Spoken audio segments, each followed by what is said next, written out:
వచ్చినటువంటి తొలి ఏకాదశి పండుగ 2024వ సంవత్సరంలో ఆషాఢ మాసంలో ఎప్పుడు వచ్చిందో తెలుసుకుందామండి. శ్రీ క్రోధినామ సంవత్సరం దక్షిణాయనం గ్రీష్మ ఋతువు ఆషాఢమాసం శుక్లపక్షం ఏకాదశి తిథి జూలై 16వ తేదీ మంగళవారం రోజు సాయంత్రం 5 గంటల నుంచి బుధవారం రోజు 17వ తేదీన సాయంత్రం 5 గంటల 56 నిమిషాల వరకు మనకి ఏకాదశి తిథి అయితే ఉందండి.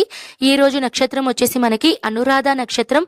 రాత్రి తెల్లవారుజామున 1 గంట 20 మన హిందూ పంచాంగం ప్రకారం తెల్లవారుజామున ఏ తిథి అయితే ఉంటుందో ఆ రోజుని ఆ తిథిగా పరిగణిస్తాం కాబట్టి బుధవారం రోజున జూలై 17వ తేదీన మనకి పూర్తిగా ఏకాదశి తిథి అయితే ఉందండి.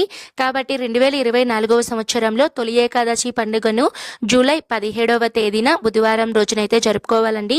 మరి ఈ రోజున పూజ ఏ సమయంలో చేసుకోవాలండి అంటే పూజా సమయాలైతే మొదటిగా నేను తెలియజేస్తానండి.